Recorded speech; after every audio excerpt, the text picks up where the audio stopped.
in future meetings, let us know and you'll be included in the invite link so you can come be involved in the discussion and get some writing done with us. But if you're just joining us in the chat, no worries, because I would like you to speak up. We love hearing you, and I love throwing your comments on the screen. So welcome, welcome.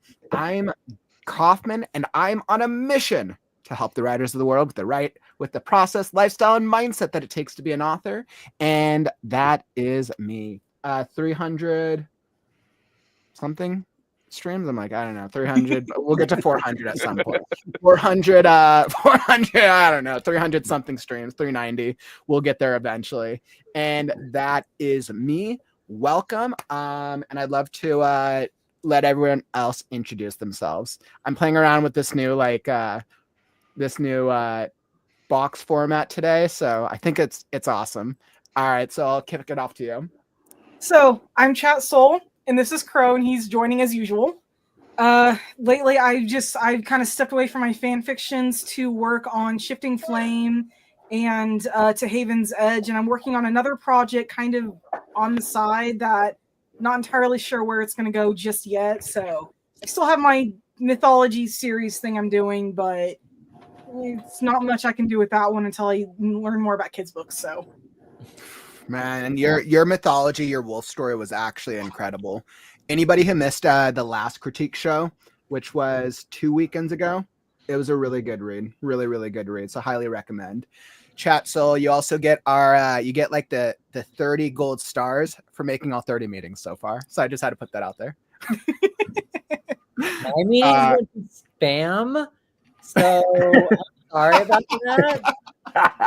Like, I would have gotten more.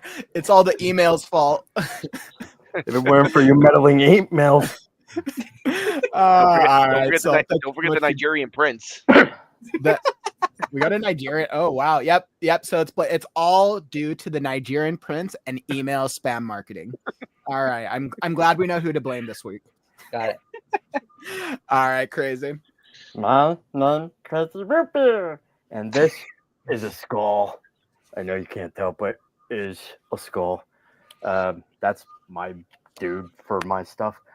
So far, I have been doing a little bit of writing on a new book, obviously, but also kind of fixing my book cover arts because most of them I just don't like the way they turned out. So I'm kind of redoing them a little bit, giving them extra touches here and there. Also, I'm also currently making a Discord. Has nothing like Kaufman's, but I'm making my own. It's basically just where you could just read my books, tell me how you think, what you think about them and all that. There's also places for you don't have to talk about books at all. You just have fun and whatnot. And so still a work in progress, but 2 of our members are on there, Soul and Penelope. Hi, Soul. And so it's still a work in progress, but I'm sure we'll get there. Sweet. I absolutely love it. I always highly recommend Discord now after a lifetime of never using it before right now. Such a great community tool, especially for all of our authors out here who, if you're trying to build a readership, it's a great way for readers to be able to connect over your books. So I think absolutely agreed. Crazy. Thanks so much for sharing that. And I'll pass it over to Calvin. Hey guys, by the way, root beer, love the crystal skull. You're welcome. My name is Calvin. I've been writing more seriously for the last few years, thanks to help from Kaufman, Chat Soul every now and then, and from a few other people. I mostly strut the line between science fiction and fantasy, but I have finished a military science fiction book that is going through, I think, the 3rd round of revisions. Mm-hmm. Kaufman knows it. He reads it. He actually liked it. Shocking, but okay. It's a really good book. It's a really good book. It's right up my style too. It's like anybody who likes Star Trek. It's like, I would say it's like a cross between like a Star Trek type vibe and like one of those like world, like futuristic World War planetary war type vibe. I'm trying to think of what that genre is, but it's definitely really fun. I appreciate it. But anyhow, that's all there is to me. I do not have a Discord, mostly because I do not have time. If anyone heard what sounded like a Charlie Brown voice, that would be the loudspeaker above my head. So I apologize again for anyone that sounds like Charlie Brown, or at least sounds like the adults from Charlie Brown, because there are no adults around here. Wah, wah, wah, wah, wah, wah, wah, wah. Exactly.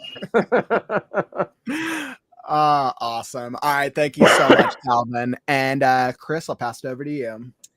Hello, I am Chris. I am a tarot reader for writers. I'm also a writer myself. I released a short story called Duncan, a Gay Teenage Witch on Amazon last December. Episode 2 is done. Yes. Episode 3 will be written during all of our sprints today. Not like finished, but it will at least get closer. It's going to be finished. You're going to go through the rough draft, the second draft, final draft, and 3 sprints. That's how this works, obviously. But yeah, I also do not have a Discord. I do have my own website where I actually am going to be starting to do some tarot study group stuff. If anyone wants to join learn some tarot stuff, it's on Saturday mornings at 10. Go to my website, chrislilly.tv, and you can find out all about that. Sweet. Chris, thank you so much for sharing that, my friend. And I'll make sure by the end of the stream, we'll link everybody's stuff and we'll throw it all in the chat so people can go check out each of your stuff. I just want to hop into the chat and welcome everyone. Megan, I saw you hop into the stream. Welcome. Courtney, of course, glad to see you, my friend. ML, hope everything's going good for you. I've been seeing some of your updates lately. Sending you the best of luck and hoping you're still able to get some writing in between. Definitely. Bethany, welcome back to the stream, my friend. Really glad to have you in here. One of my other fellow fantasy readers and writers. Absolutely love it. Courtney, you're like, Dave wasn't bad. Finally figured out how to move the description. So excited to work on that tonight for this stream. We're definitely going to be getting a lot of writing in tonight, my friend. So let me tell you, I'm promising writing. Kaufman has to get much farther in Scarecrow this month than he's done for the past 3 months. So that promises for sure. Nil, welcome, my friend. And Patrick, good to see you in here. Welcome back. Good to see you, Patrick and Susan. Love everybody. I finished my rough draft today. So excited. It sounds like we have some good writing vibes here. Tiara, what's up? I just started reading Fourth Wing 2. I know the third book, I think it's the third book, right? Onyx Storm just came out, I think, within the past couple days. I'm still about halfway through Fourth Wing, but I mean, I enjoyed it for what it was. I mean, it's totally a romantasy genre. I need to get back into reading it, and I think that is everyone. Okay, so with that being said, as I've been thinking about what's on our mind and kind of with what you guys were sharing, something that totally came up to me was when we are building our readership and we're telling people about our books, maybe we publish something, maybe we haven't yet. Where do you guys send people when they learn about you? So obviously maybe they bought your book, maybe they haven't. Besides the go buy the book page, where do you send them to build your readership? Do you guys think it should be a website? Do you guys think it should be a Discord? Do you think it should be your social media profile? I'd love for you guys to weigh in. I'm really curious. I say all of the above, really, if you have all three. But let's say, like, for those of us or those out there who might have more limited time, where do you focus on first? What would you guys say should be like the first focus in your experience? I have a QR code and it goes to my link tree. Really good job, by the way. QR codes have been around for a while, but they've been becoming more and more mainstream the past couple years. It goes to my link tree, which is attached to my website, which actually has a button for everything they could go to, all the classes I offer, all the services I offer, the books that I offer, the website, the blog, all of it. So it just kind of like just lists it all and they can just read it all. I always get a little scared about it in general, just because I've heard that people get, decision paralysis kind of a thing, just with all the different choices. But I'm like, it's the best I can do. Like, I can't just be like, here, blog, done. Like, that's not what I do. But I just have all the different things laid out for everyone with the QR code, and that's where I send them to. So, yeah, I forgot who I was chatting with. I know I was talking through getting some type of a business card or getting cards for whenever I start going to the conventions. And what I've been told and research so far is that you should have like the brand or something easy on one side and then doing the QR code on the other side. Makes people really like, I mean, I like using the QR code. It's easy. I'm all digital. I don't have money to print stuff off right now. I'm all I digital. actually have my own business card. There we go. I love it. So, okay. So on one side you have your So on the webs- first side Mhm. is the actual series. I know my light's not on. There we go. So on one side I have my series. I have all 4 of the books that are in it, the Mhm. trilogy, and then the novella. And I actually tried to design it so that it shows like the main series like here, but then the novella, which is supposed to be between these 2 books, kind of below both of them. Mhm. And then on the back side is written by Hollow, and then the actual website. Do not go to the website right now; it is down. I need to. Okay. I actually recently migrated my website off of Wix because I can't afford $25 a month on top of everything else I'm doing. So I'm switching over to something else, and the website's nearly done, but it's probably going to be another couple weeks at least, if not longer. Since I also need to finish the second book, hopefully before the end of February. What were you charged $25 a month for that? Maintenance Literally fees and just stuff? to use Wix, and that's not on top of the yearly. I mean, granted, the yearly. Yeah, but you have charge to for pay anyone, 2, right? Because you have to pay the for the server. I'm trying to remember the right wording. So you have to pay for the server for where the website is the source of the website, and then you have to sort pay of for the Wix. hosting, You right? pay Server for and Wix to hosting. host it there. Mhm. But I found that Google Worksites does not make you pay anything per month to host it through them. You just need to have your own domain name. So I'm switching my domain, which went through Wix to GoDaddy. I think it's GoDaddy.com, and Mhm. it's going to be hosted through them. So all I have to do is pay yearly for the actual domain, which Because that's I think is $20. and that's why I'm wondering, because I just pay for my domain. I don't pay for Wix, and then as I get stuff. Where'd you build your website? I mean, I had it first on Weebly, and then I moved it over to Wix. Probably. Okay, well, if you moved it to Wix, I don't know why they didn't make you pay, and I'm jealous of that. Because I Yeah. preferred my Wix site. I use a Squarespace. So like where I have my the writing service website, the Creative Ghost, I know that I had to buy the domain for it first, and then I built the Squarespace once I had the URL. And then I think Squarespace charges me 2 things. So Squarespace charges me the yearly to hold the URL essentially, and then it charges the monthly to host the website.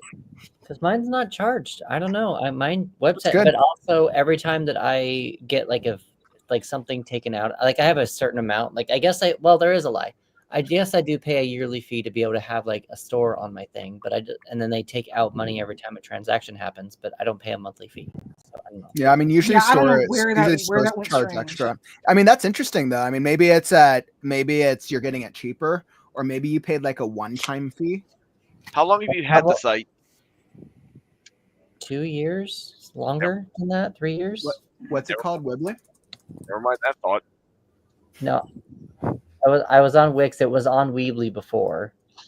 But no, I think I pay like a yearly subscription for something, and then it just moves it up. I have a specific amount of whatever I can use for the year. Sorry, I don't mean to It does market it as a free website builder, so it looks like that's its thing. I don't know. Yeah, was just well, like Wix. So I don't know. I tried going through with just a domain, and it was like, no, if you want to use a domain, you're going to pay the yearly thing, which it was fine, but then you're going to pay for. Yeah, I was curious. I was just pulling up Weebly here. So it looks like they market themselves as building a free website. So I mean, this could be great for the community, for anybody who's maybe just starting out and might not have the time or the resources to invest in a monthly service, because it looks like you can build the base version for free, and then it looks like the paid versions probably connect to a custom domain, connect your domain. Looks like you get different things based on it. But you still get the free website. And I don't know if Squarespace or Wix has a free website option. I'm pretty sure their minimum is you have to pay. Yeah. Wix, they do have a free option, but it's like I think my websites are like solarworks.wix/Sol McNamara or something, or whatever my website name was for my school portfolio. Okay. So it was like a .wix/ whatever my website name was, but since I wanted piratestheseries.com, it's like, no, you're going to pay the domain yearly, and then you're going to pay this every month. It did give me the option to pay once a year, but at least at the time, do I look like I can drop $300? No, I cannot. That was like the minimum one. Yeah, I don't know. I don't remember what I'm on, but I just know that I have to up it if I want to get more emails to be sent out. Whatever. That totally makes sense. So I was kind of curious because I dropped a poll in the chat, and I was just curious what the readers in our community thought. So I know we were talking about like, where do we prefer to host, or where do we prefer our readers to go? If we start on one thing, whether it's like Discord, a live stream, a website, or whatnot, as readers, and I'm going to assume we're all readers here. I'm just going to assume as writers, we're probably all readers. If you could go connect with your favorite author, what avenue would you guys prefer to connect with them through? I listed a couple of different options. I listed social media, just social media, Discord, live stream, in-person event. Do you have a preference? Probably in person. You think like an in-person, like go meet with them at a conference or a convention? Yeah, just face to face, face to. I was following you. This is my screen name. Like, give a face to the conversation or the relationship, I guess. That makes sense. That's what I would do. But I'm also for me, it would depend on where can I get the most time with them. If I could go meet them in person, but only get 5 minutes, but if I could talk to them on Discord in something like this, a StreamYard or a Discord, and get maybe a half hour with them, I would probably go the half-hour route. But no, I'm with Chris. I would love to just go meet the people, but I would like to also be able to have a time, like not just like a handshake. Hi, I'm a big fan of yours. I'd like to be like, hi, handshake, big fan of yours. Can I pick your brain for 10 minutes?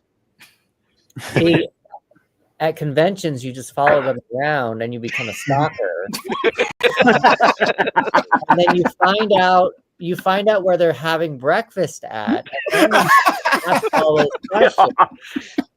Or where they're having a drink at night at the hotel that they're staying at. And then you can have all those conversations. Then it can be misery.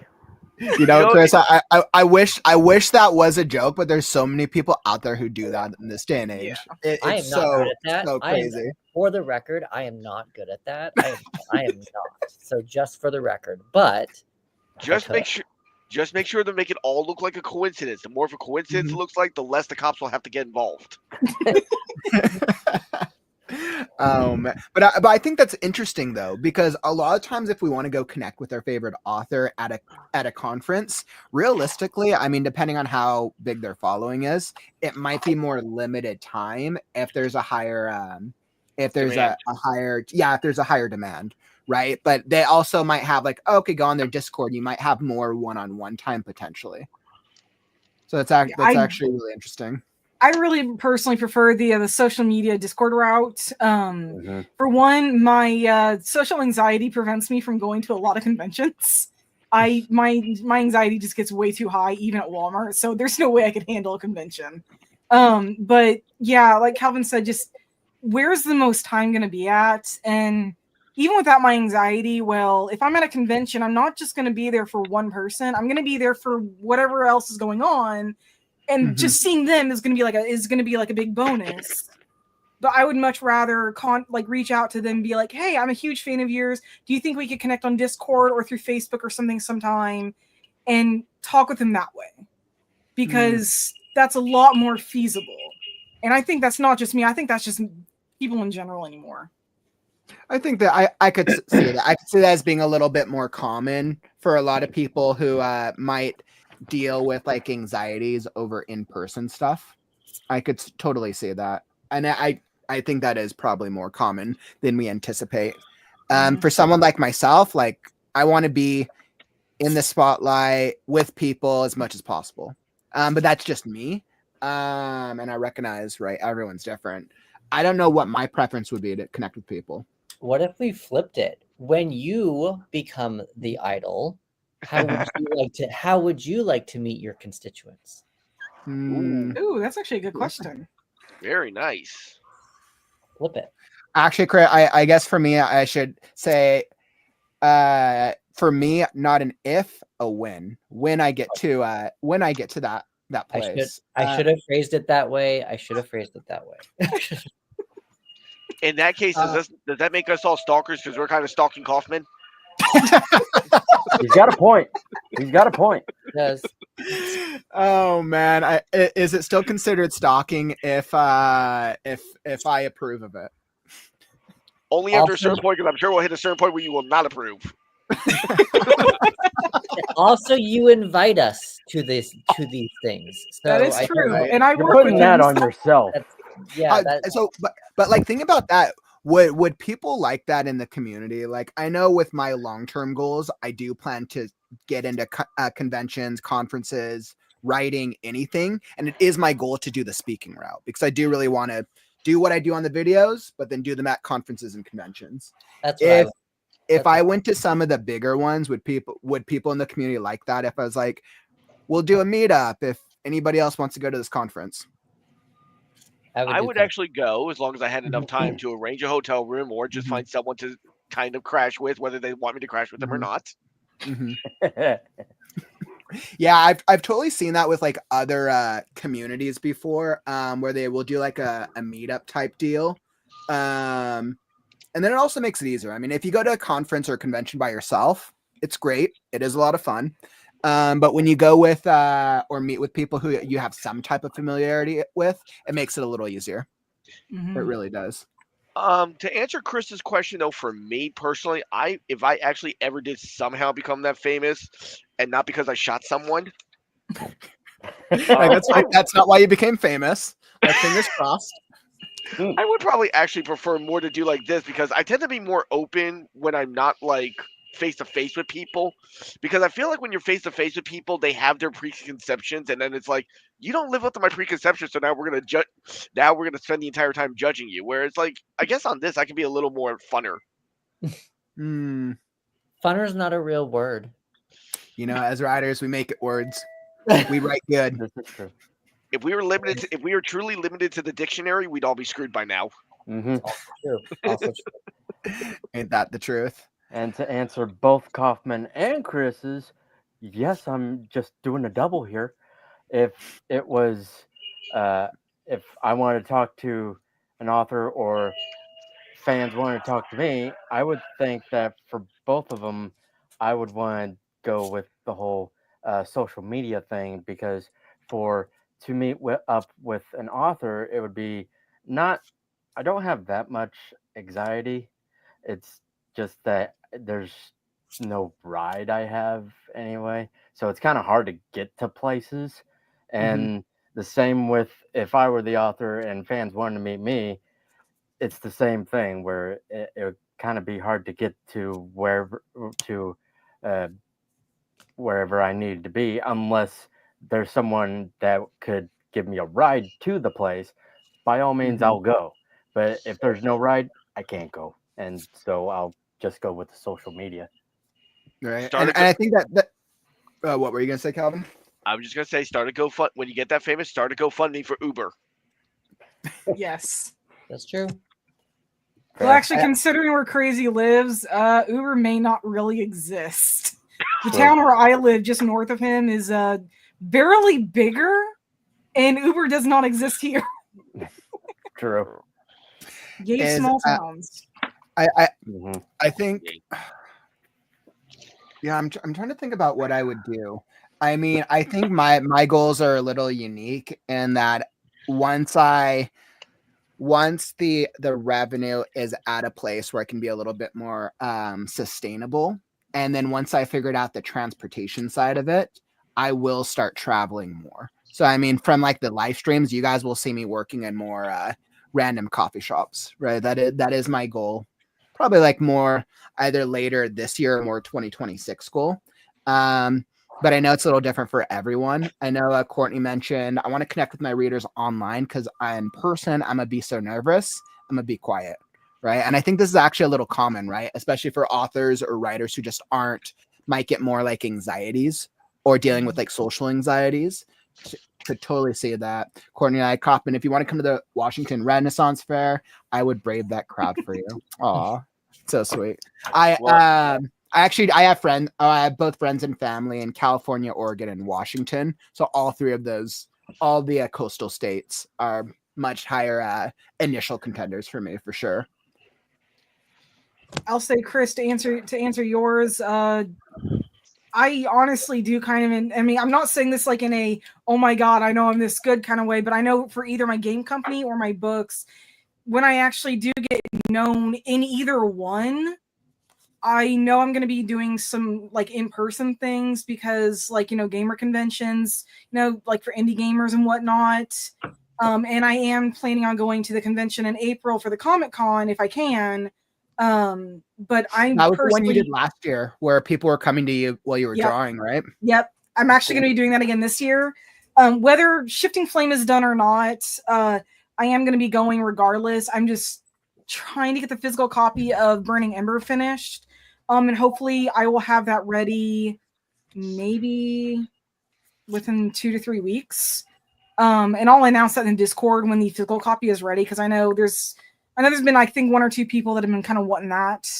I personally want people to approach me like online, and not just because my social anxiety, but I told my family this before. I told other people this, at least when it comes to my games.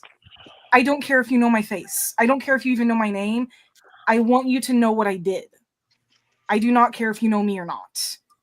The way I put it once was, for my games at least, I would rather walk through a convention and hear people talking about Eclipse Studios and the games they make than see me walking by and be like, "Oh, hey, you're Soul. I want to talk to you." No, I'd rather them come see me at my booth or something and just ignore me when I'm out in the corral. But I'd much rather talk to people through Discord or through, pretty much Discord, because I'm kind of starting to navigate away from Facebook. I could totally see how that would change with different people. I know Tiara was mentioning I'm very chatty. I like meeting people IRL more than I do online. So I'd like to do in-person events. I think that'd be so much fun. So I think once again, it's probably a personal preference in terms of what we would like to do. I think in the perfect world, I think if you could do a balance of both, and I think this would be my recommendation from what I've heard from speaking with other authors, is anybody who's trying to build up a readership, making an investment and doing at least 1 to 2 conventions for a year, right? Mm-hmm. And if it's something that's in your area, that's of course more accessible and a little bit more easier on resources. But I think trying to do at least 1 to 2 in-person events, and so just getting yourself around readers, authors. If you do deal with a lot of social anxiety, then going and then maybe just not realizing that success is just by going the first time, right? And then success the next time, trade a couple contacts. I think it's just working yourself up to it. Going with friends and family is also a huge win for having having a good support network is also a really good one. Well, So I'm heading in the same direction that you are. Mm-hmm. So, Nope. I'm heading in the same direction that you are, because I think it would be kind of fun to talk about tarot and writing in a like speaker platform. So Mm-hmm. All right, so following you. Hey, absolutely. So obviously what we'll do is we'll just plan a road trip for the right now, and everyone will just be a cross-country road trip. We'll go to all the conventions. Perfect. We'll sneak in. That'd be awesome. We'll sneak into all of them, and we'll figure out how to cheat the system. There we go. We'll do it for cheat. If we go to Ohio, there's supposed to be some kind of castle in Ohio we should all stay at just to meet up. Okay. Meet up at a castle in Ohio. Some kind of hotel castle in Ohio I heard about some years ago, and I've always wanted to take my wife there. I'll just be like, okay, kids, there's some battlements. Go storm them. I'm going off this way. Castle would be really cool. I would love to check out a castle. I Actually, remember when I feel like I've traveled heard to of that. Europe. Oh, really? I think so. I've traveled a lot. I traveled a lot as a teenager, and we went through Ohio a couple times. I almost think I heard about something about that. That sounds super familiar. I gotta look it up. It's been a while since I've actually looked at it. And I keep putting it on my checklist to like take my wife there. And of course, though, we keep getting hit with something else every time I think about it. So it's like, frick me. Charter bus, yes, there's a good idea. All right, my friends. So I think this is an excellent conversation, but in our goal to be able to hopefully get some more writing in, we're going to hop into our first writing sprint. So we're going to be doing 3 writing sprints. I know I need to make some progress. I know my friends here do as well. So whether you are brainstorming, writing, or editing, that's all part of the process, right? It doesn't matter if you're writing or just thinking through ideas, because that's still storytelling and story development. We're going to do a 25-minute sprint. And before we do, if you're enjoying the stream, follow and subscribe. We're here every day with the Right Now community, 380 something streams and counting. We have so many cool things coming up. The podcast is coming back. This Saturday is the Story and Critique Show. We will be launching our next 2 holiday events. The book club will be in the early spring, and the fiction contest, Faded Fantasy, will be later in spring. So this is the community for daily writing motivation. Make sure to tap those buttons and you'll be alerted when we go live. All right, so I want to get that subscribe thing in. There, let's see. I know I can do this correctly.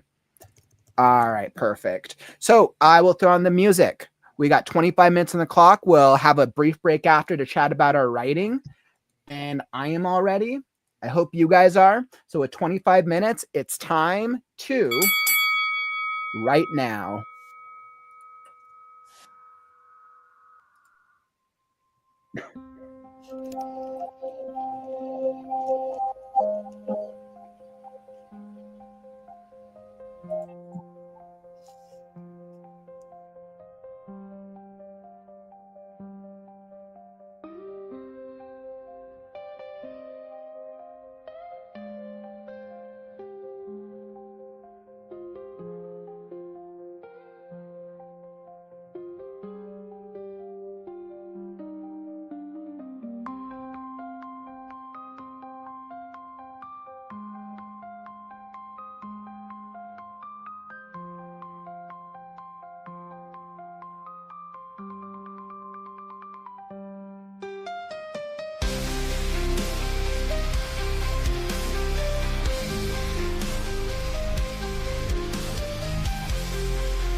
All right, and that is the writing sprint. I was like, let's go.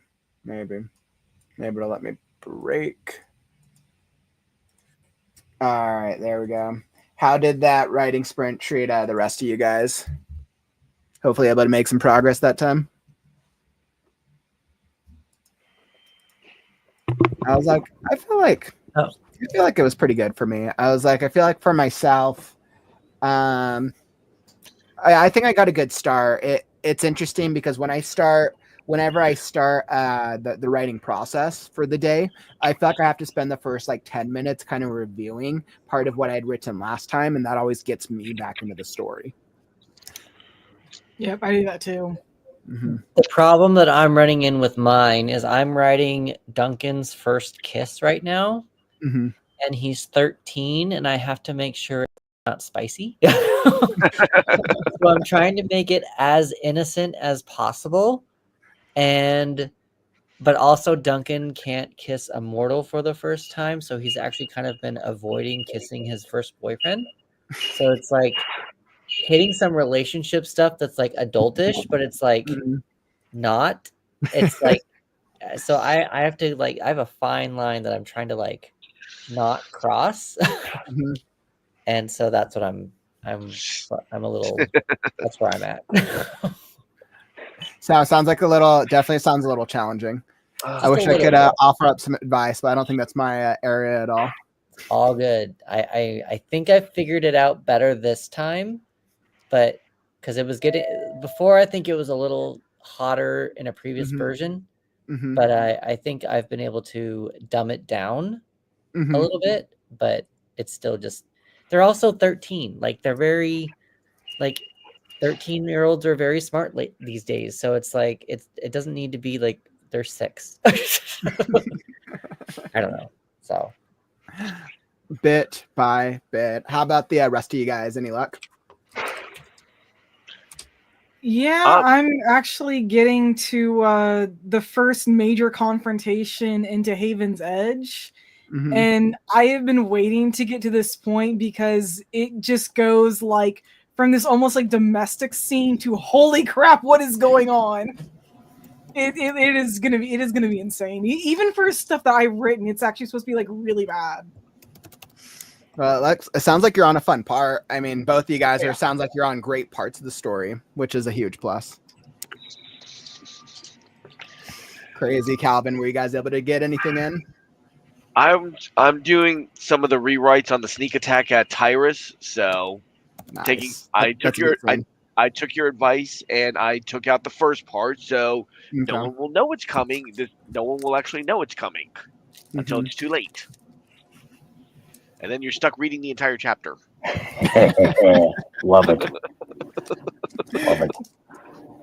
Oh, I love that. What about you, Crazy?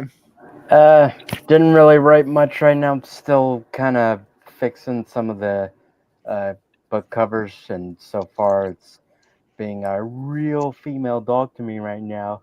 It's always lovely, but I'm sure I'll get there. Always dealing with fun logistics is always exciting. It looks like here in the community, Megan got 880 words. So I don't know how many you got. Did Megan beat you? 800. But I was also disturbed by my kid, so I did not do that at all. Megan takes the crown for that sprint. Excellent, great work, my friend. I'm in LML Claxton's area. Getting like a couple hundred. Yeah, I got like 250. Well, that's good. That's still good being able to get a little progress. I know Susan got 280, Courtney got 281, ML 200. Let's see. So it sounds like we've gotten a couple. I realized that my average for a 25-minute sprint tends to be about 500 to 600. So if I'm dedicated the whole time, and that's generally a mix of revision and writing, 500 to 600 is like a good area for me personally. And I think everybody kind of has a different vibe. But speaking of different vibes, it looks like we got another one of our community members here. Let me welcome to the stream. Welcome, Penelope. Hello, Girl. Hello. That girl's got a different vibe. How's the writing vibe treating you today? 7 hours of editing. Woo! On the Love Spell Murders, which launches this weekend, I got through. It's been spotty. Like in some places, it's just fine, and other places, it's required like paragraph rewrites. Also, my editor gave me some notes that I'm trying to integrate too. And then I still have one, yes, and some excellent notes that made the story even better. But yeah, so I have one more complete edit before the weekend, or by the end of the weekend, by Sunday night. That's exciting. That's great that you've been able to make so much progress, and that it's almost launch date. I know. I've got 10,000 more words to go through, and I think I can get through that by the end of tomorrow because most of it is like already been gone over pretty well, picked through, and then I can just start. And what I have Scrivener, so I just set it to play and I listen to it, and that and I crochet. What do you guys use for writing? This is my Love Spell Murder sweater.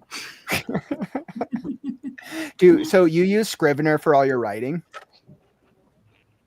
Yeah, I do. Actually, sometimes if I like out of habit, if I have an idea, I'll hop on like Office Libra and I'll open a document for it. And I've got all of these loose like documents like fluttering around on my computer. But if it's a project like that, or I really like Scrivener because it thinks like I do, because you've got like the binder to the side and you've got all these movable elements. And so like if you break everything up into scenes and you think a scene belongs somewhere else, or if you need to go check really quickly because I do pretty intricate plots and I need to bounce between, and I do a lot of parallels, word parallels, or, you know, just foreshadowing and things like that. If I have to bounce around a lot through the story and go back really quickly and check and see if I've said this the same way in two different places, Scrivener is great for that rather than scrolling through endless notes. Yeah. So I wasn't quite sure if I needed a writing specific program, but I'm really glad I ended up getting it. I know it's a little passe now. I think it was really popular a couple of years ago, but like I said, it thinks like I do. So it's really great. I also use Atticus for formatting, which I guess you can kind of also use for writing, and it has like a similar format. It doesn't have all the goodies. Our wonderful Freaky Friday anthology book. Yes, that's what I. Yeah. If anyone wants to pick up a copy, link down below. That got Atticus. Yeah, no, it's fine. I did that in Atticus, and you can also use that as a word processor. But I've heard some people like have had gremlins will come and delete things in it, so I don't use that for anything but formatting. What about the rest of you guys? What do you guys use for your like writing tools or writing software? Pages. Oh wait, Pages is that's the Mac one, isn't it? Yeah, it's the Mac Word. Yeah, it's the Mac Word. Okay. Yeah, and then if I'm using screenwriting, it's Final Draft. Yeah, Final Draft I think is almost like the industry golden standard for screenwriting. Yeah. I use Word and Pro Writing Aid. Pro Writing Aid. Okay. I use Word, Google Documents, and Atticus. And Atticus as well. Okay. I just use the old Google search because I'm too dumb and lazy, and just the rest I use while I'm writing on Inkscape. You said Inkjet? Yeah, that's where I post all my books and stuff. And whenever I'm starting to write something, they'll tell me I spelled the word wrong, but they won't tell me how to spell it. And so I go to Google to be like, okay, how do you spell this word? And 9 times out of 10, it's spelled right. But sometimes it's like, no, you're missing this letter. It's like, oh, thank you, Google. You know, that's really interesting. So all of us are using almost different writing software. And I mean, you guys see my writing stuff on the stream every day. I generally focus on, I use Microsoft Word. I know I tried to pivot, I think about 6 months ago, no, 3 to 6 months, where I tried to pivot to what was that other writing? I already forgot the other writing software. And I tried to pivot to online. Not Pro Writing Aid. It was one of the other ones. But for some reason, because doing it through the live stream, it was killing my connectivity issues. I couldn't stream efficiently with the one that I was using. But once again, I don't think there's like a right or wrong tool to use. I'm just always intrigued why writers use the tools that they do. I know there are definitely better options out there over Microsoft Word, but I think I just need to find something. I'll find something else eventually, but I think I'm so used to the old school method. Pages in Word, I think, is fine. I don't think that we need to worry too. I think you're putting too much pressure on yourself. You have other things you have more important things to worry about. I will eventually. I'll probably transition to another writing software for like when I get into the second book, because I think I do see the value of these other writing softwares, because a lot of it is the planning aspect of it, right? And it comes down to an efficiency standpoint. As a writer, we have to balance out 100 different things when writing the books, right? So if you can better efficiently categorize and organize these things, I think that can definitely be a time saver in the long term. So, and I can tell in the chat, we have like Courtney is like, I'm using Readsy this time and I'm really enjoying it. I've heard some good things about Readsy's software. ML is like, I write in Word, edit with Pro Writing Aid, and format books with Word. Megan's like, I use Grammarly, Papyrus, Google Docs, and maybe a Word. I think when I've surveyed people before, the two most predominant used ones was Microsoft Word and Google Docs. Based on what I see with the streams, with like the critique show, Google Docs seems to be the most popular one when I get files or formats sent. But that could just be the ease of use type of thing. Awesome. So on that note, like I said, we're going to be getting some more writing in. So we're going to hop straight into another writing sprint because we all need to get work done. So let's see who can once again make the most. Let's see who can get the next biggest amount of words in the second sprint. We're going to make some progress. We're going to do another 25-minute sprint because we all want to push ourselves. So let's do it. I got 25 minutes on the clock. And we'll check back in with a break after. So 25 minutes, and it's time to right now.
All right. And that was the second writing sprint. How'd you guys do that time? Hopefully we made a little bit of progress. Fingers crossed. I think I made it as less awkward as I could. And Mhm. Duncan is very proud of a peck, and I think that's kind of funny. Mm-hmm. They pecked like this, and he had to, and boyfriend had to go, and he was like, "All right, I did that. I did a first kiss." Yeah, it sounds about right for a teenager. That's what they did. He was very happy about it. He was very proud of himself, and little does he know that he just caused a whole big magic problem. So, glad you're able to solve the problem then. I hope. That's awesome. We'll see what happens as the rest of it kind of builds up. That's really funny. I'm working through magic and intimacy related issues in my novel as I speak too. What is more fun, magic and intimacy?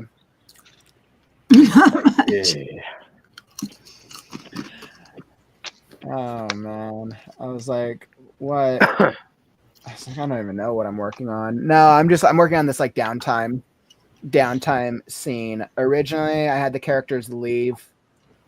I had Scarecrow and Crow in the original version left the city to embark on the next part of the adventure.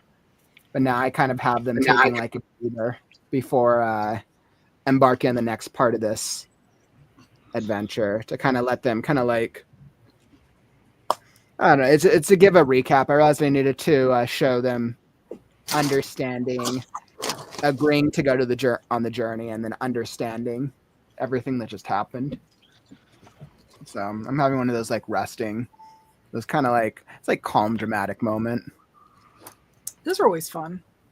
Yeah, I've also been trying to figure out how to deal with the straw and the stuffing bit with Scarecrow throughout, because like in the original version, I made it very obvious that Scarecrow loses straw and stuffing as he goes throughout the story. And I kind of touched upon how he solves that. And then this version, I realized I needed to make it a little bit more substantial, and that he has to get more straw and stuffing, or he has this fear that if he runs out of all of it, won't be able to move around. He'll die essentially. So it's kind of making it a little bit more of an obstacle for him. Does it have to only be straw stuffing? And I think that's something funny that I'm going to play around with in this early part. I don't think it does. I'm still figuring it out. I'm figuring out if it has to, but I think I might do something funny with that. You could add in like something from like, scarecrows are in farms, and maybe he can use corn husks as well, or something like that. It'd be funny. I was thinking about having one of the characters, probably the Crow or the Pixie, just giving him stuffing like dirt inside of him. I thought that could be something funny to play around with. Yeah, I'm thinking through it. That's a good idea, though. What about the rest of you guys? Were you guys able to make some progress? I'm about halfway through the exciting parts, and Rex is not the main antagonist of the story. He's just like he's like the secondary one, and I'm actually kind of liking how he's turning out, because stereotypical jock. He basically has an ego bigger than anyone can handle, and he doesn't know how to deal with that when he's encountering someone that clearly does. But that person is also trying to protect someone else, so it's kind of creating an interesting dynamic when the other person is like pushing back inadvertently and just making everything worse. So it's going really funny so far. Sounds like you're getting a nice contrast between the characters. Like trying to, anyways. Trying. Oh man. Let's see. It looks like we got a couple. It looks like some the other writers in the community are making good progress. Let's see. What did I have? By the way, Carter, welcome. I saw somebody hop in during the stream. He asked an interesting question. He said, "Have any of y'all actually published any books?" Just curious. I think a couple of you guys. I mean, Chris, Yep. you're published. Penelope, Soul, Crazy, Calvin, you're published as well, right? Have you published Yes. a book? You have. I published an older one. Don't really like it, but it's one of those long-term projects. Yeah, and I mean, I guess technically I'm published through the anthology now. I guess like technically that's now that I have a technical published story, but I haven't published. Scarecrow will be my first official published solo book. Duncan number 2 is going to come out hopefully in the next month or two. So we'll see. That'll be super awesome. Yeah, that'll be really cool.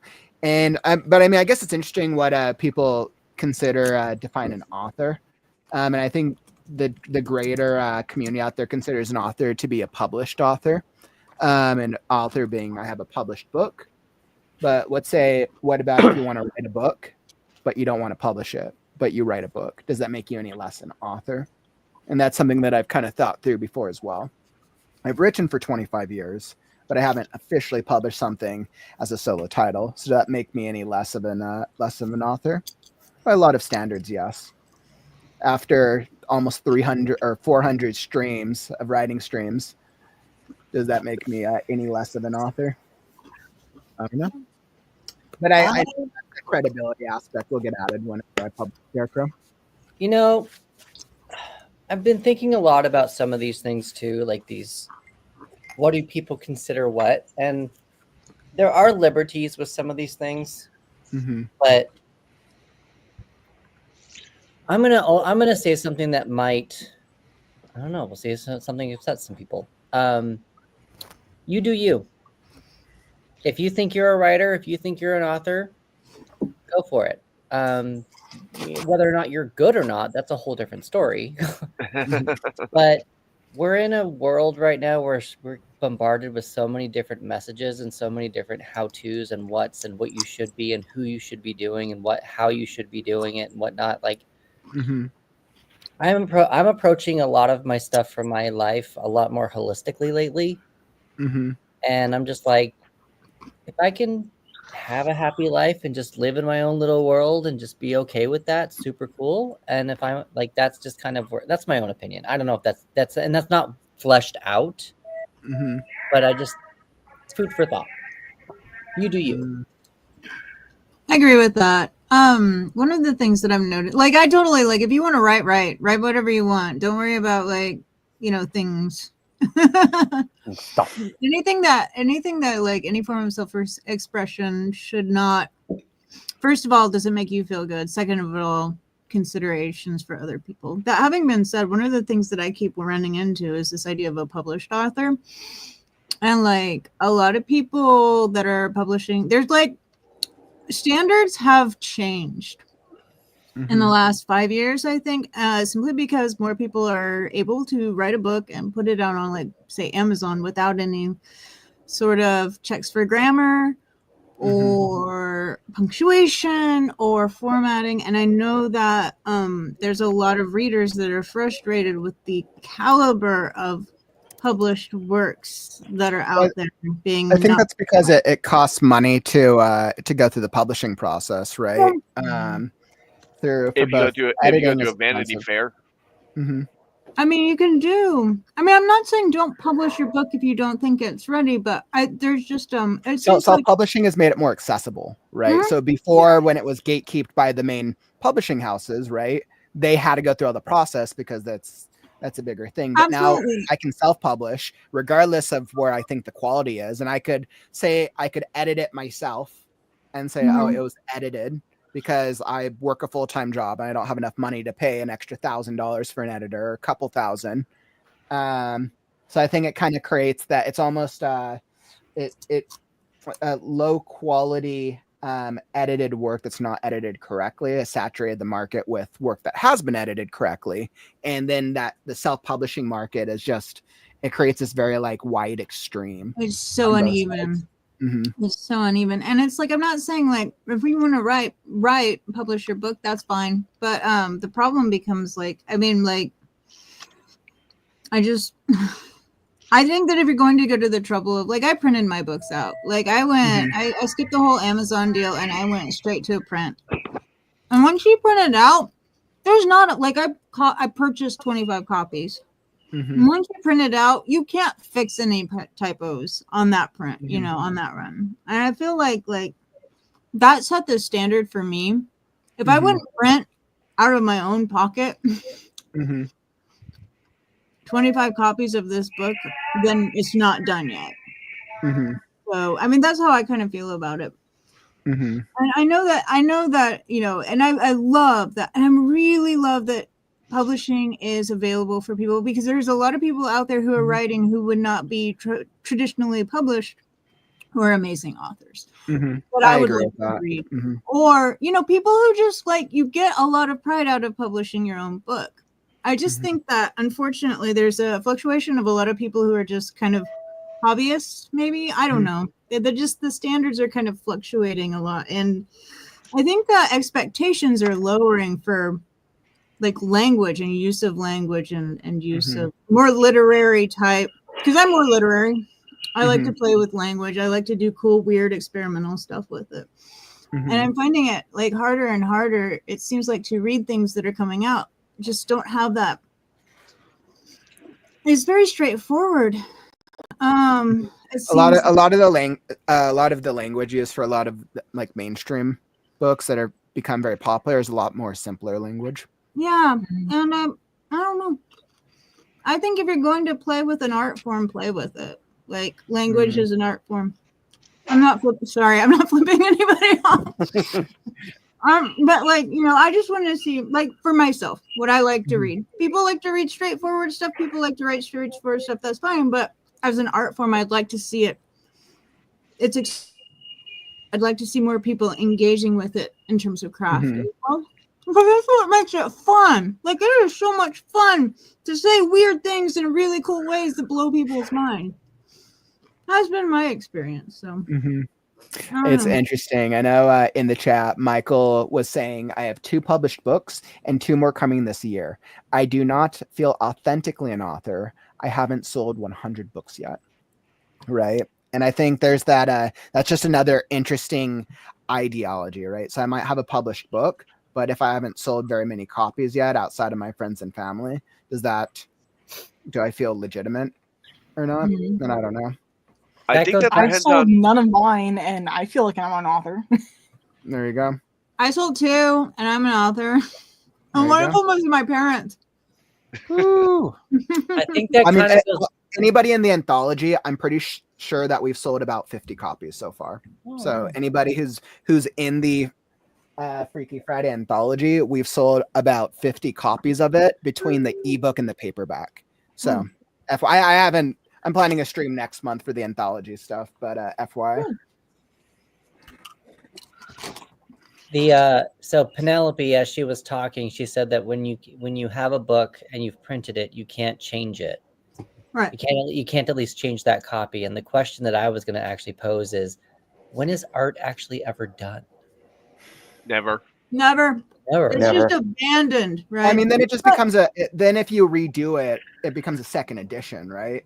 You just change the edition. Like that's the standard for books. The thing that I think about a lot is, because I come from TV a lot. So I think about TV and stuff. And there are things that are aired that they go back and they edit and then they re-air it a different time because they made a mistake or whatever, or they didn't finish it or whatever. And so it's just like, you can always go back and change something. Always. So art is never really done. I get that. I had a deep philosophical like meander around that particular question lately. And when I finally decided, well, yeah, art is never done. You can always come back. And I think most artists who practice artists throughout their life end up coming back to the same ideals, same themes, same concepts, even same characters in different dressing. For me, what it kind of becomes is, when is the work finished, as in terms of an artifact or a timepiece or something that has coagulated in amber for a particular part of my life. Like 20 years from now, I will never be able to write Datura's Requiem again. It feels completed at a particular time in a particular place. And for that, even though it's got, there's a typo on the back cover. Oh no. I know, because of course my editor didn't look at that bit. I didn't send him that. Right? You So, go, as there you go. hella embarrassing as that is, I can't redo it and have it go back in time and change it and change who I was. But like, okay, what is the Heraclitus said? You can never walk in the same river twice because neither the river nor you will be the same. So I think that I think that as an artist, I think that we keep trying to solve these riddles that we've posed for ourselves since we've been very young. But I also think that each piece of these things stand as a timepiece and an artifact in a particular, when you were in a particular frame of mind, when you were experiencing something in the space-time continuum that you needed to get down on paper or get on a canvas or whatever. You can always change it. I probably will go back and fix the typo on the back cover in the next edition. I would do that too. Now, I agree with that. Damn it. I agree with that. So mirrored. We've all been there. Actually, I want to ask something to the writers as readers, actually. So we all know that as writers that we release something where we are all on our specific journey. So in response to Penelope's story, rambling, whatever. Rambling. I wonder, like, when it comes to the reader, how much do you tell them about your space where you were when you released that, or how much leeway should the reader have for the author when they're reading that story if they see a spelling mistake, or should they be more lenient, or do they should they feel they're more human versus an author? I don't know if that's the right way to ask. Do you mean it like the reader's knowledge of where the author is at in their journey when they read that published version of the book? I think so, yeah. But like, what does that? Does the reader need to be more lenient? Does the reader need to be like, oh wait, I understand where they're coming from, but they made this change because X, Y, Z? Like from a reader standpoint, I think in a perfect world, the reader should be more lenient. Sure, for let's say an independent author as compared to one who's traditionally published and is being backed by a full team of people who are doing each part of the process, there should be that balance. However, I think readers want to read good stories, right? No, they don't. Think that How dare you? They don't want to read good stories. They just want no. I almost said something really bad, and there's really good stories on that site, and I wasn't. If I could try to answer your question, as far as for me, if I'm reading an indie author, or if I'm reading any of our books, Penelope, Souls, even yours, Kaufman's, if I'm reading any of your books and I see a mistake, I'm just going to assume, okay, he probably did not have the money to pay hundreds of dollars to get an editor to catch the mistake. And if it's a one or two mistakes, that's fine. That's part of being human. Now, if I see the same mistake every so often, I can assume maybe you have a blind spot to whatever that is. Maybe it's something that you're not seeing, especially if it's the same mistake. Now, don't get me wrong. If I can't get through 10 pages without finding 30 mistakes, I'm going to put the book down because it's unreadable at that point. And now, again, someone who is a traditional backed author, who's backed by a team making hundreds of dollars an hour, whose only job it is to find mistakes. Yeah, I'll be like, why did no one catch that mistake? Especially if it's been looked over by 5 people before it even got back to the author for her rewrites. There are books that have gone through all that, and they're still. I know that. I know that. It's kind of like a badge of pride when you think about, like, yeah, I read through this entire book series and found 2 mistakes in the entire series. Penumbra said a really good comment. They said self-published authors are held to a ridiculously higher standard than traditionally published authors. Yes, I completely agree. I think that's just because it's like it is more common to have errors in a self-published environment than it is in a more traditionally published. And I think that people like to dogpile on people for being more vulnerable. So stop that. I like your question. I think that if you're reading an independent author, I think it's like, I was just looking it up, but I think it's like 1 grammatical error per 1,000 words or something like that. There's an industry standard for how many errors there can be in a book. I don't know if it's like Should one per be. 1,000. Should be in a book, not can Should- be. Right. be. They expect errors is the point of that. But like, yeah, and I think that we aren't the thing is like I think that if I was reading something that had errors, and I don't get too caught up in like a few little ones, but like if it's 30 per page, I'm going to probably put it down even if it's a good story. And hope you find an editor for the next round, because like I really want to read your story. I just can't, I mean, there's this, and that comes from like depending on other people in your group, in your social network or your network of writers to beta read your stuff, to check for grammar. Like, if you can't depend on, if you don't have the money to shell out for an editor, at least look for people in writing groups that can help you catch those kind of mistakes. And they make writing software for that as well. But yeah, I think that we should probably be, like Kaufman said, in a perfect world, we should be more forgiving, not more mean towards indie authors, because there's a lot more. You don't just get to write when you're an indie writer. You get to write and edit and publish. I have another thing that kind of comes up with that a little bit too, to even further that along further. When someone gets mad at actually having a mistake and they say, "Oh, this is stupid. They could have done better." Are they projecting that they didn't do it instead? Yeah. I think that people who do that are like that somebody along the way was really mean to them and kind of over criticized them and they turned around. So yeah. I don't know. I'm just asking philosophical questions here, and I don't really get a chance to ever do No, I mean that's a great question. We should a really love great them question. anyway, even though they're really irritating. Ultimately, at the end of the reader experience, this is kind of speaking to Calvin, your point that you made before.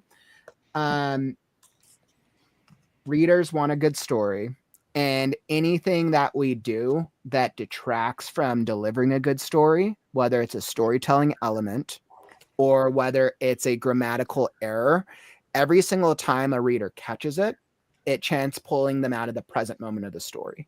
Fair. Readers have like a number of bullshit, we'll say, that they will allow in a story. Once it hits a certain point, then they eject, right? And I think whether that certain point is like, oh, this plot line doesn't make sense. Oh, every page, they don't know how to spell this word correctly. And if it happens too repetitively, there's trillions of options out there, right? And I think that's ultimately what it comes down to. And that's also fair. Did you just invent something called the bullshit threshold? Exactly. How'd you know? How'd you know? You just invented a thing, the bullshit threshold. I love that. I love that because I get that a lot from you when you're editing my stuff, and it usually involves like a bit of landscape. And you're like, no, Penelope, stop putting these goddamn mountains in your story. This isn't Tolkien. They aren't hobbits. Nobody's going on an adventure here.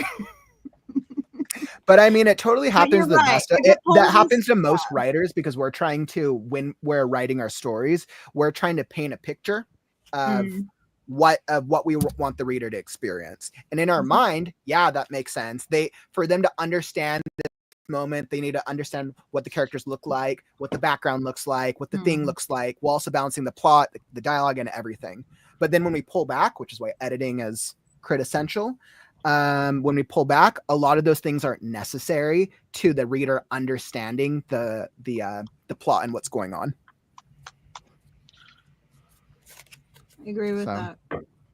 I think what was that? I had a thought, it vamoosed.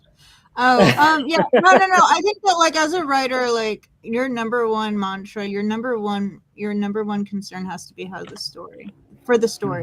And how the best case scenario, how the reader is going to be able to read this story. I want to challenge myself to actually write a book that has all spelling mistakes, like one on every single page, and just see if someone will read the whole thing. I will, just because you've challenged yourself to do it. I will challenge myself to read it, and challenge accepted. I will not speak to you for like a month because I'm like, how dare you? I hated this art experiment. It was stupid. Guys, by the way, stupid STOOPID. By the way, we have a really great question here, which I want to pose to the group. Yes. Glitch'em over on Twitch. Hey, what's up, friends? So you're like, how do I make writing smoother? Like one paragraph to the next, a stronger transition. Depends on the Ooh, that's a paragraph. good question. Any recommendations here? So how I would do that is you end a paragraph with a idea of what the next paragraph is. And how do I explain this? Like when you have a paragraph, you're writing the paragraph and you say, oh wait, but then they came up with this new idea. End of paragraph. New idea is this next thing. Does that make sense? I like that. Yeah. Kind of like I would end it like end the thought, but like, oh, there's something else but it led into whatever the new thing is.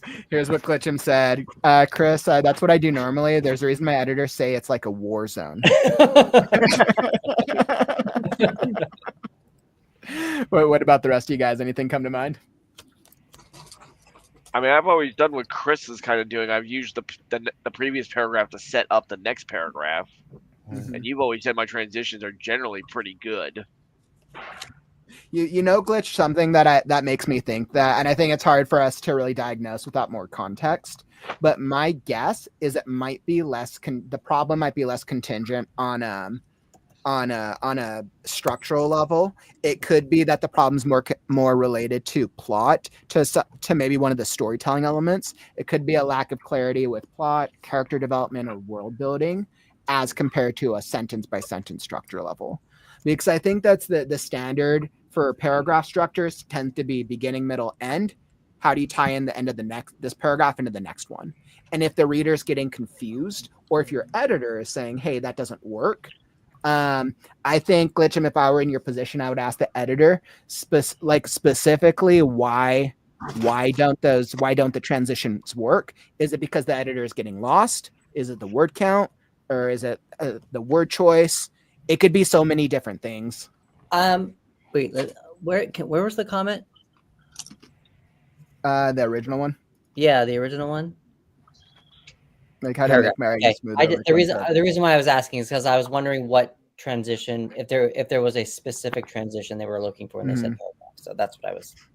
Yeah, Glitchin was saying my main problem is I'm thinking of the whole idea, not the tiny ideas. Plus, I get story ideas daily and some ideas, cloud ones I'm working on. One step at a time. One sentence at a time. That is the beautiful thing about being a storyteller. But on that note, today's been an excellent group and writers meeting. Before we wrap up, I just want to do a real quick shout out to, I'm hosting a masterclass next week. I would love everyone to check it out. It's a pop-up masterclass. So for anybody who wants to improve on writing technique, on learning how to self-edit, or learning how to build your author brand, this is a 3-day masterclass. Just drop the link down in the chat, pointing it towards everyone. Please go check it out and sign up now. Go sign up. This will be next weekend, 3 days. So go check it out. Write, Edit, Brand. All right. So I wanted to end off with, I needed to do a quick call because I have to advertise that every day. So please go check it out. Just drop the link down in the chat. And I want to thank everybody here for joining me today. This has been an absolutely incredible session. Yeah, so this has been great. Y'all know me as Kaufman. You guys can find me here 380 something consecutive days of streaming and many more. And that's what I got for you. I'll let everybody outro themselves, leading with you, Chris. Oh, all right. On the spot. I'm so used to being last. No more. So I'm Chris. I'm a tarot reader for writers as well. That's what I've actually been doing, putting some cards in order, but I'm a tarot reader, obviously. And I released a short story called Duncan, a Gay Teenage Witch. If you want to learn tarot cards, I'm also starting a tarot study group. So if you're interested in that, head on over to my link tree. You can see the button there. Outro. Anything else I should add to the outro? Anything else? You're wonderful. You're great. All right, cool. All right, that's me. And Penelope, up to you. Penelope Hartley E. I am the author of Detour's Requiem, and I am working on hang on. I wasn't ready for this. I spelled my name wrong on purpose to annoy everybody. And I wrote this book It is a dark psychological horror thingamajig with exploding dinosaurs and tragedy and trauma. It's amazing. I'm finishing up The Love Spell Murders, my first feature-length novel. It is releasing this weekend. Oh my god, I have so much work to do. I do stuff with words.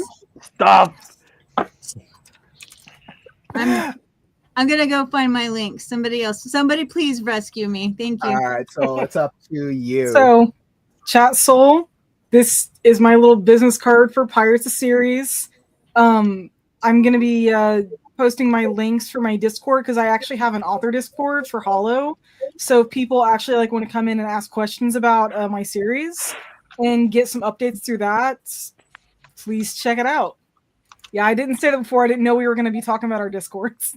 Woo, I know. Apparently today Discord was the thing. All right, Calvin, up to you, my friend.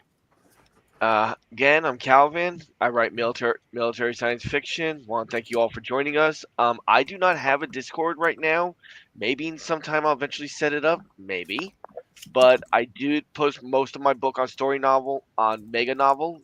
I posted in the chat. Minus the fact that apparently I added a 0 to Chronicles. So it's just Chronicles. But if you go check it out, that would make me very happy, and just leave feedback. Thank you, guys. And last but not least, taking out the crazy over here. Yes, you heard it. Crazy Root Beer with the unknown name. You guys can name it. Let me know. And right now I am writing a book that will cause a domino effect for the next 3 books, Angel 3, Ooh. Fallen Hero. You can find me on Discord. Hopefully my link is right. I did the best I could. So hopefully that is good. The Discord just shows all the books so far from one series and all the books so far for the next series. And hope you guys have fun and have a good night. And drink root beer.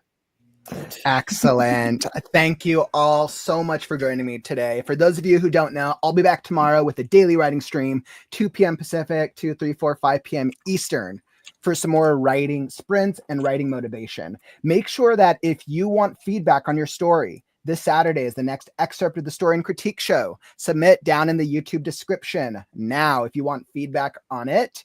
But unfortunately, that brings us to the end of the stream. Don't forget, words are wind, but stories are forever. I'm Kaufman. These are all my friends, and we'll catch you on the next stream. Take care. Right now. Right now. Right now. Right now. Right now. Right now. Because it's time to write now.